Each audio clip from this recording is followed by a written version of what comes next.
Bonjour à tous et bienvenue dans cette nouvelle vidéo de la chaîne Apps & Productivité by Action Agile. Aujourd'hui, nouvelle vidéo dans la série dédiée à l'utilisation des tableaux avec Notion. Et à ce propos, je vous invite à aller voir la playlist qui va s'enrichir au fur et à mesure et qui contiendra toutes les vidéos de tutos liés à l'utilisation des tableaux. Aujourd'hui, nous allons donc voir ce qu'est une vue dans Notion. La vue, c'est une fonctionnalité qui est très importante car c'est elle, en partie, qui va donner de la puissance à l'utilisation de vos tableaux. La vue, c'est tout d'abord une manière de représenter différemment, graphiquement, les mêmes données qui sont présentes dans un tableau.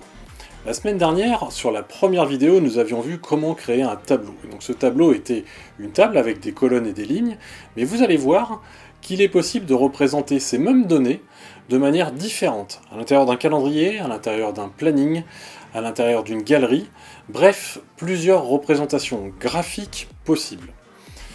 Deuxième fonctionnalité très importante, ou en tout cas manière d'utiliser les vues très importante, c'est que vous allez pouvoir créer plusieurs vues du même type, et ce qui est utile en faisant ça, c'est que sur chacune de vos vues, vous allez pouvoir y associer un filtre, des tris, une liste de colonnes, un ordre de colonnes qui est spécifique à la vue. Donc là encore, on a un seul tableau, je vous le rappelle, mais on a la possibilité de créer plusieurs représentations de ce même tableau, soit sous forme graphique différente, soit toujours avec des colonnes et des lignes, mais en faisant en sorte qu'on n'affiche pas tout à fait les mêmes données dedans, en appliquant un filtre, en modifiant un tri. On peut aussi décider que dans un premier tableau, on va afficher toutes les colonnes, et dans un deuxième, on n'en affichera que certaines, et on peut décider de modifier les totaux. Si le contenu de cette vidéo vous plaît, je vous invite à la liker en cliquant sur le pouce bleu juste en dessous, à vous abonner à la chaîne sans oublier la cloche pour ne pas rater les futures vidéos, mais on passe tout de suite à la pratique.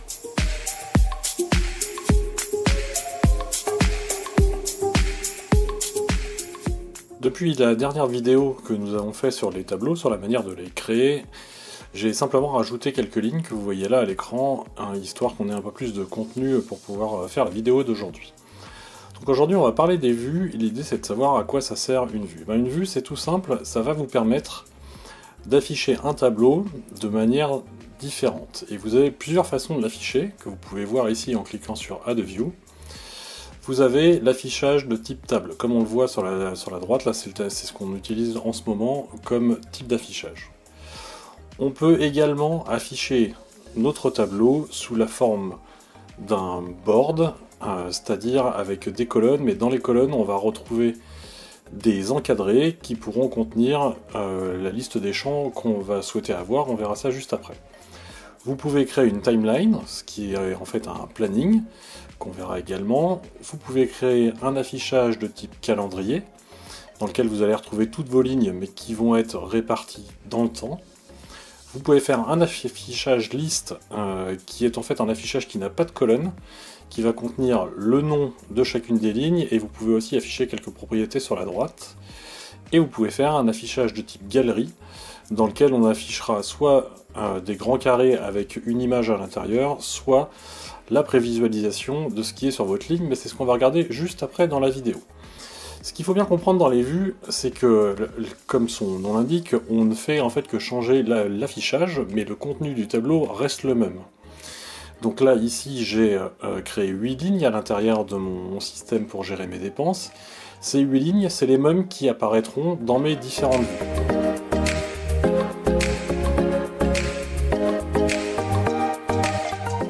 Donc pour faire nos vues, on va le faire dans l'ordre du menu qui est ici, on va commencer par faire une vue board. Donc pour créer une nouvelle vue, par défaut, votre tableau il est créé sur une vue de type table, qui est ici, mais comme il n'y en a qu'une, il affiche rien de particulier. Quand vous voulez vous rajouter une nouvelle vue, ce que vous allez faire, c'est que vous allez cliquer ici sur le bouton Add View, et vous allez choisir le type de vue que vous voulez rajouter. Donc là on va prendre une vue board, c'est ce qu'on va regarder là tout de suite, et vous faites Create juste en bas. Et là, vous voyez, maintenant quand j'appuie sur le petit menu en haut, j'ai deux vues. J'ai la Default View, qui est celle qu'on a fait juste avant, et maintenant j'ai une Board View. Bien sûr, vous pouvez la renommer comme vous voulez, vous appuyez sur les trois petits points ici, et ici, vous allez mettre le nom que vous voulez. Donc par exemple, on pourrait l'appeler vue en board. Hop, et donc là j'ai ma vue en board qui apparaît. Donc qu'est-ce qu'il a fait? Eh bien tout simplement, c'est, vous le voyez, c'est l'affichage qu'on avait tout à l'heure, mais dans lequel il a mis en colonne toutes les catégories, et il affiche ici une petite carte qui vous permet d'avoir les informations sur votre opération. Alors bien sûr, vous pouvez choisir ce que vous voulez afficher comme propriété sur chacune de ces opérations. Vous pouvez également changer en haut la répartition qu'il a fait. Là, il a pris la répartition par catégorie parce qu'il a vu que dans notre tableau, on avait un select. Mais si vous aviez d'autres colonnes de type select, vous pourriez le changer. Pour faire ça, vous appuyez sur les trois petits points ici. Vous allez dans le menu Group By, qui est ici. Et là, il va vous proposer la liste des champs sur lesquels vous pouvez faire votre répartition en tableau. Donc nous, on n'a que le champ tags, étant donné que c'est le seul qui est en select. Mais si on avait créé plusieurs colonnes de type select, et bien ici, on aurait la liste des champs qui apparaîtrait, et on pourrait choisir selon quels critères il prend notre répartition. Donc là, vous le voyez, il affiche ici, sous forme de carte, chacune de mes lignes, et quand je clique dessus, je tombe effectivement sur l'enregistrement que j'avais créé. Mais je peux changer ça en allant ici sur les trois petits points et en cliquant sur propriété. Là, je peux choisir un certain nombre, un certain nombre de champs que je veux pouvoir afficher. Donc la première chose, c'est que ici j'ai ma liste de tous les champs et je vais décider d'enlever par exemple savoir si l'opération elle est pointée parce que dans ce genre de board ça ne m'intéresse pas. Je vais enlever également la colonne que l'on avait créée pour y mettre les factures. Hop. Et donc là, j'ai le nom de la dépense, j'ai son montant et j'ai sa date. Ça, c'est quelque chose qui, moi, me paraît bien. Dans les autres options, on peut choisir la taille des cartes. Vous voyez, en appuyant sur Small, j'ai des petites cartes, ce qui va être ici plus adapté vu que j'ai un grand nombre de colonnes. Et vous pourriez très bien choisir d'avoir des très grandes cartes comme on a ici. Donc on va rester sur du Small. Et vous pouvez choisir également ici si on affiche une image sur chacune de ces cartes. Vous allez le voir, c'est les mêmes propriétés qu'on a sur les galeries.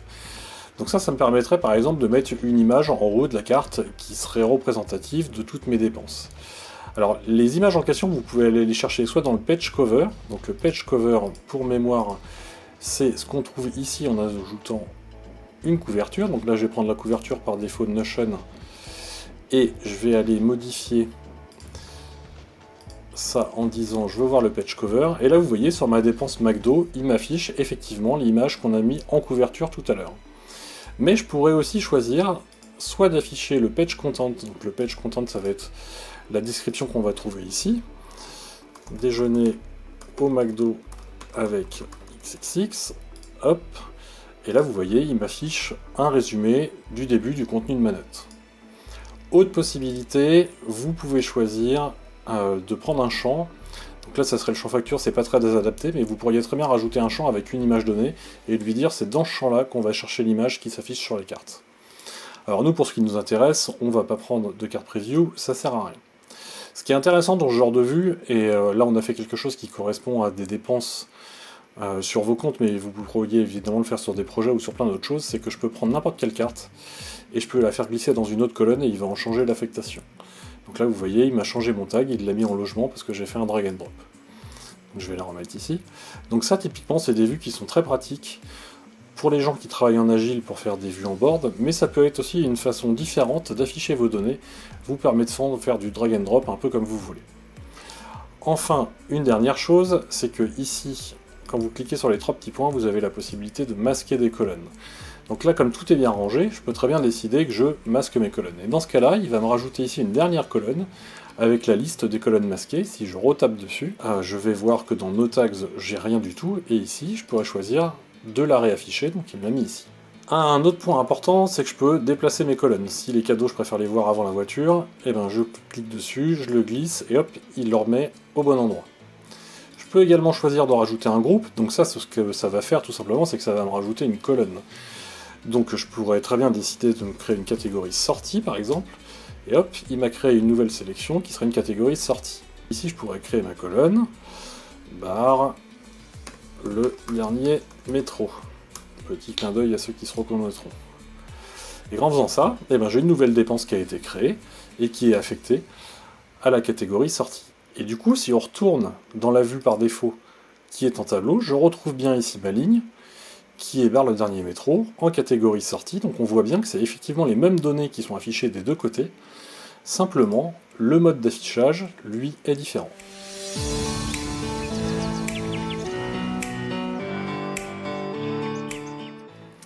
La vue suivante, ça va être la vue timeline. Donc toujours pareil, on va dans notre menu au-dessus, on dit ajouter une vue, et je lui dis que je veux rajouter une vue de type timeline.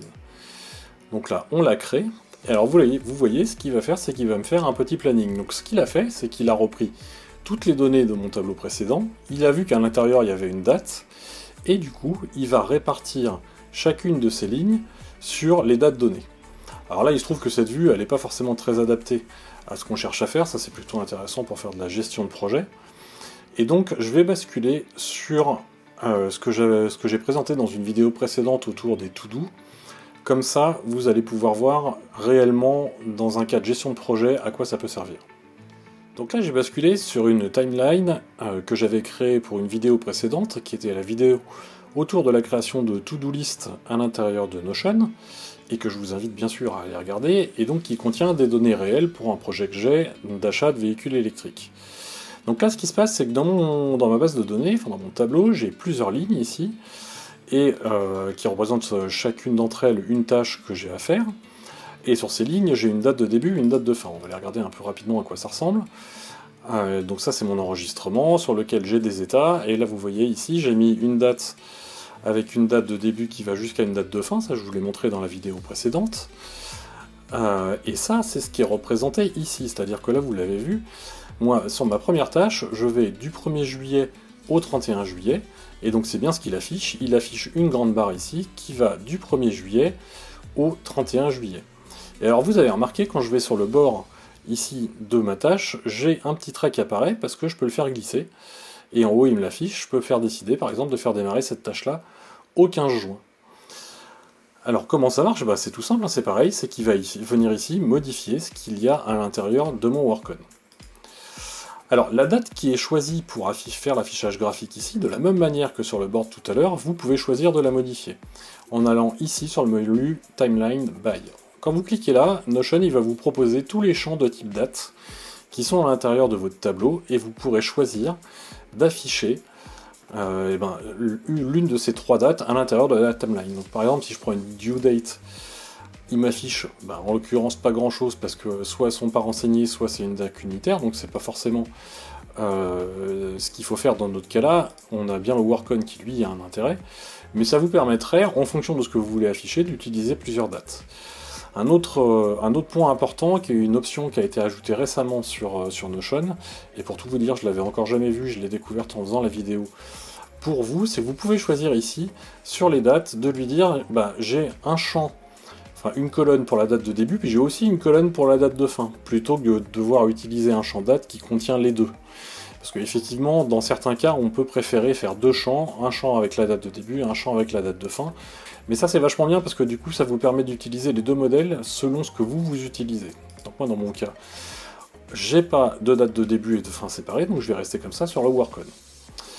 Autre élément important, c'est que si je vais dans mes propriétés ici, alors mes propriétés, elles vont être réparties, comme vous le voyez, en deux groupes. J'ai un premier groupe, qui est le Show in Table ici, qui va en fait correspondre à la liste des colonnes qui apparaissent là, sur la partie gauche de mon tableau. Donc par exemple, si je veux rajouter une autre colonne avec l'état ici, et bien là vous voyez, il m'a rajouté ma colonne état, en plus de mes deux autres colonnes qui étaient affichées précédemment. Ça je vais l'enlever.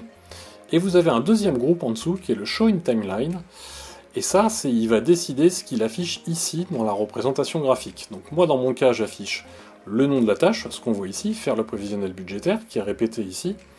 Et j'ai également décidé d'afficher le state, qui correspond à la petite coche qui est ici. Mais je pourrais très bien décider d'enlever ça, et là vous voyez les coches ont disparu, et de plutôt prendre le champ état, et donc là il va m'afficher ce qu'on retrouve ici, sur la partie droite. Mais je pourrais très bien décider également d'en rajouter d'autres, et je peux en cocher autant que je veux. Donc par exemple si je mets le state, là vous voyez, il va décider de les afficher les unes derrière les autres.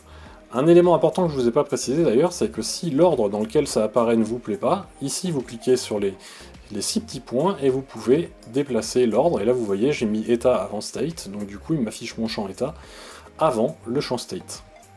Sur ma timeline, j'ai également quelques options qui sont ici en haut à droite qui sont intéressantes à noter. C'est que là, quand vous avez un petit sélecteur, et le sélecteur il vous permet de changer la taille en fait de votre timeline. C'est-à-dire que là j'ai choisi d'afficher mois par mois, donc vous le voyez, j'ai tout le mois de septembre ici qui est affiché, mais je pourrais très bien décider par exemple d'afficher par Carter. Et donc là ce qu'il va faire, c'est que sur mon affichage, il va m'afficher 3 mois.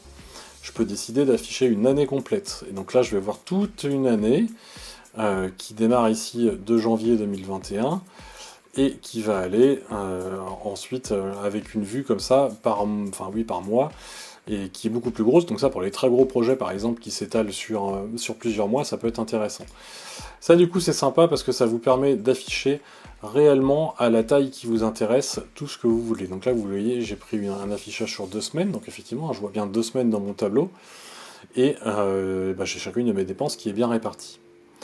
De la même manière que ce qu'on peut faire sur les calendriers qu'on verra juste après, ici vous avez un petit sélecteur, et ce sélecteur il vous permet d'avancer à l'intérieur de votre timeline, et si vous appuyez, alors on va avancer, et si vous appuyez sur Today, hop, il vous ramène directement à la date du jour.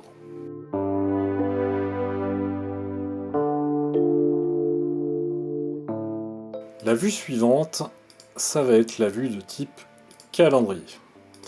Alors la vue calendrier, ça va faire en gros la même chose que ce que fait la timeline, sauf que au lieu de l'afficher sous forme de planning, vous le voyez, il va m'afficher un calendrier du mois en cours, dans lequel il va me placer toutes mes dépenses là aussi par date, et ça encore je peux le changer. Ça évidemment c'est très pratique quand vous faites par exemple un calendrier des rendez-vous que vous avez, ou un calendrier d'événements, ou ce genre de choses, mais ça peut être sympa aussi, dans ce qu'on est en train de faire là sur une gestion de dépenses courantes, de voir afficher toutes les dépenses à l'intérieur d'un calendrier, parce que ça vous dit immédiatement à quel endroit, enfin à quelle date en tout cas vous avez fait vos dépenses. Donc de la même manière que tout à l'heure, je pourrais très bien choisir de modifier les propriétés et d'y afficher, nous ce qui va nous intéresser, c'est surtout le montant. Donc là vous voyez, j'ai rajouté le montant, donc dans chacune de mes petites cases ici, il m'a mis le montant en dessous de chacune de mes dépenses. Et de la même manière que tout à l'heure, si je prends ma dépense Doctolib ici, et que je la fais glisser sur le 9, il va me changer ma date et il va me la mettre au 9. Vous le voyez, en haut de mon tableau, il m'a également rajouté une indication No Date. Ça, c'est parce que j'ai des opérations qui n'ont pas de date, c'est celle qu'on a créée tout à l'heure sur le bar. Donc quand je clique dessus, il m'affiche ici que j'ai effectivement une opération sans date, et qui donc n'apparaît pas sur le calendrier. Donc si j'appuie ici, il me la place à la date du jour, et puis après, j'ai plus qu'à la faire glisser sur la date qui m'intéresse. Je vois que j'ai pas de montant non plus, c'est pas génial, on va dire que ça m'a coûté 50 €. Et hop, comme ça, j'ai tout qui est rempli. Là, vous voyez, tout a une date, du coup, en haut, il ne m'indique plus que j'ai des opérations sans date, évidemment, vu que je n'en ai plus. Ensuite, ici, vous avez un petit sélecteur qui vous dit aujourd'hui et qui va de droite à gauche, donc ça vous permet de changer de mois. Parce que vous l'avez vu, le calendrier, il est affiché par mois, donc si je vais sur la droite, ça va être octobre, novembre, décembre, et ainsi de suite. Et si je veux revenir rapidement à la date d'aujourd'hui, j'appuie sur Today, et hop, il m'a ramené ici, sur la date du 21, qui est la date à laquelle je tourne la vidéo.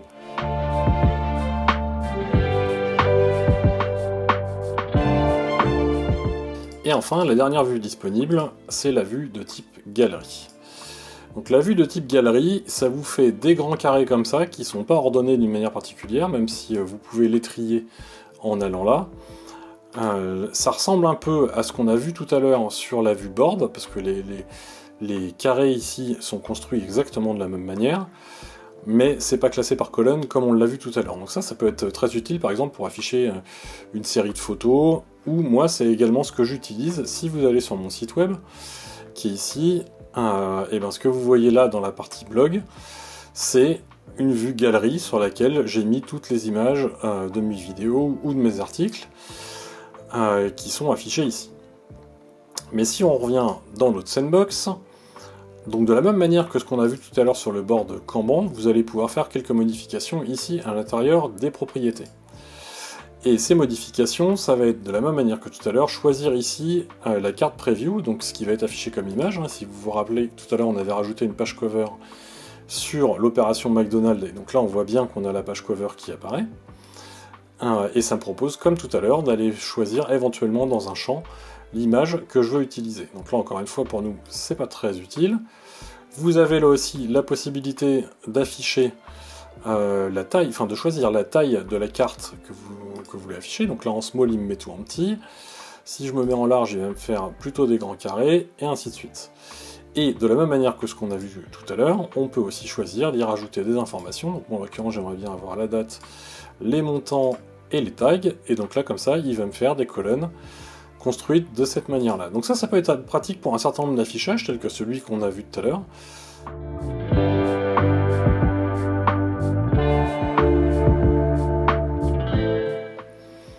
Alors l'affichage suivant, ça va être un affichage de type liste, qu'on crée de la même manière que tout à l'heure. Hop, et donc ma list view, ça ressemble à ça. C'est la liste de tout ce que j'ai dans mon tableau, donc avec le nom, ici, qui est sur la gauche, et qui encore une fois est un champ obligatoire. Et là, il a décidé de me remettre les catégories sur la partie droite ici. Mais de la même manière que tout à l'heure, en cliquant sur les trois petits points sur propriété, je peux tout à fait décider d'afficher en plus le montant, et savoir si l'opération elle est pointée ou non. A noter que les cases à cocher sont ici, bien sûr, exploitables. Mais là, vous voyez, j'ai bien les trois champs que j'ai demandé. Alors à quoi ça sert? Eh bien ça sert notamment à avoir un affichage qui est plus compact, et si vous utilisez vos pages sur un mobile par exemple, eh bien ça peut être sympa d'avoir un affichage, c'est un peu trop réduit, un affichage qui ressemble plutôt à ça. Et si vous savez que vous affichez sur un écran vraiment petit, bah, vous supprimez les colonnes les unes derrière les autres. Donc là par exemple on pourrait choisir de supprimer la catégorie, parce qu'a priori c'est intéressant, mais c'est pas non plus obligatoire, et donc là vous voyez ça me permet d'avoir un affichage qui est encore plus compact, et ça c'est vrai que sur mobile c'est des choses qui sont pratiques. Enfin une autre utilisation possible, c'est que vous pouvez également dans vos pages, on l'a vu dans les vidéos sur l'habillage de vos pages, créer différentes colonnes qui sont à l'intérieur de la page. Donc là par exemple, si je fais deux colonnes avec une colonne détail et une colonne opération, et que je mets ma liste en dessous, et que je modifie ici mon séparateur, et bien là vous voyez, moi ça va me permettre d'avoir une page sur laquelle j'ai toute ma partie gauche qui est disponible, et sur laquelle je peux faire absolument ce que je veux. Donc par exemple je peux décider de déplacer tous mes blocs ici à l'intérieur du détail. Là je mets tout le contenu que je veux, on pourrait même décider de mettre un autre tableau ici à l'intérieur, et sur la partie droite ici, eh bien j'ai une liste compacte avec les infos qui m'intéressent. Alors ça, je vous invite à aller voir la vidéo que j'ai fait sur la manière d'augmenter votre productivité avec Notion, parce que dans mon dashboard quotidien que j'utilise, c'est exactement ce que je fais, c'est-à-dire que dans ma journée, ici je me suis créé une liste qui contient la liste des rendez-vous que j'ai, de forme compacte, exactement comme ça, et sur la partie gauche ici, j'ai tout ce qui est autour de ma to-do list, avec la liste de choses que j'ai à faire, mes notes, enfin bref, un certain nombre d'autres informations.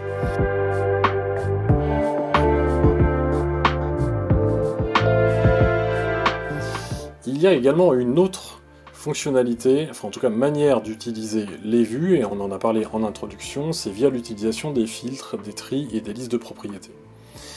Alors je ne vais pas rentrer dans le détail aujourd'hui, parce que dans les vidéos futures on parlera des filtres et de ces différentes propriétés dans lesquelles je reviendrai dans le détail. Ce qui me semble important que vous compreniez, c'est que déjà là on a fait des vues différentes à chaque fois, mais c'est tout à fait possible de faire plusieurs vues du même type. Donc là typiquement j'ai ma default view qui est ma vue table derrière. Quand je clique sur les trois petits points ici, je peux également appuyer sur le duplicate ici. Et donc si je fais ça, vous voyez, il m'a rajouté une autre vue qui est une copie de la default view, donc on pourrait renommer différemment.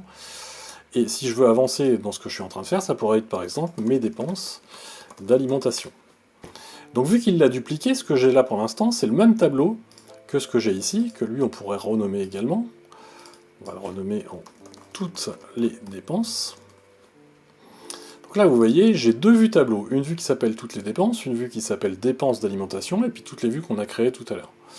Alors à quoi ça sert d'avoir deux vues? Eh bien c'est là où on va utiliser ce dont on parlait en début de vidéo sur les filtres. Donc par exemple, sur mes dépenses d'alimentation, moi ce qui va m'intéresser ici, c'est de n'afficher que les dépenses qui sont dans le tag alimentation.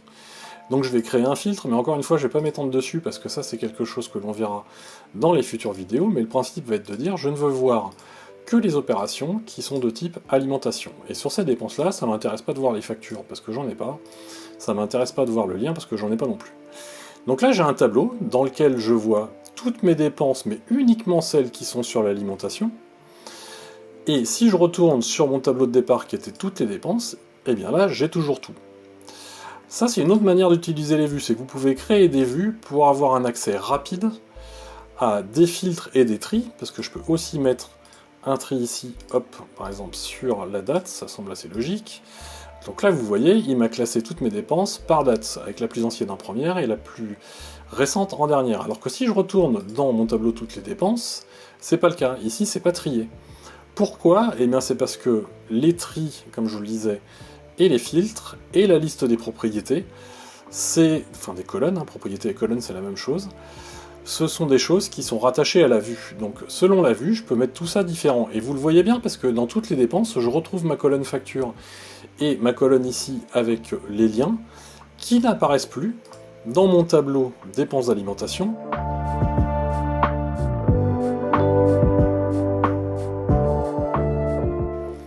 Et vous le voyez, on n'en a pas trop parlé, mais vous l'avez peut-être remarqué, la dernière fois on avait créé en bas des totaux, et donc on avait mis un total sur le montant, pour calculer le montant total de ce qu'on a ici, le nombre de lignes, et quelque chose sur les dates, qui nous donnait la latest, mais typiquement ce qui pourrait être intéressant, ça serait d'avoir plutôt le date range, comme ça on sait qu'on a 12 jours qui sont passés entre l'opération la plus ancienne et l'opération la plus récente. Et bien ces totaux qui sont ici, ils sont dynamiques, c'est-à-dire qu'ils affichent ce qui est réellement dans le tableau. Donc là, si je repasse sur ma vue dépenses d'alimentation, je n'ai les informations en bas ici que pour les dépenses d'alimentation. Donc je sais que j'ai 3 dépenses d'alimentation, que ça représente un total de 364 €. Et vous voyez ici, il est resté sur le latest. Alors pourquoi? Eh bien c'est parce que la configuration du total qui est en bas ici, de la même manière que les filtres, les tris et la liste des colonnes, c'est attaché à la vue. Donc là aussi, si je veux le remettre sur un date range, il faut que je le passe ici. Et de la même manière, mon range ici, donc l'écart entre les dates que j'ai dans mon tableau correspond uniquement aux lignes qui sont présentes à l'intérieur de ma vue, et ça ne correspond pas à la valeur de mon tableau total qui est à 12 jours. Cette vidéo est maintenant terminée, j'espère qu'elle vous aura plu, et surtout que maintenant vous pourrez créer des vues dans vos tableaux. Je me suis pas beaucoup attardé sur la partie filtre et tri, mais c'est parce que j'ai des vidéos dédiées qui vont venir dans la suite de notre série dédiée au tableau, sur laquelle nous reviendrons dans le détail de la construction de ces éléments d'un tableau très important. Si le contenu de cette vidéo vous a plu, je vous invite à vous abonner à la chaîne sans oublier de cliquer sur la cloche, et je vous dis à lundi prochain.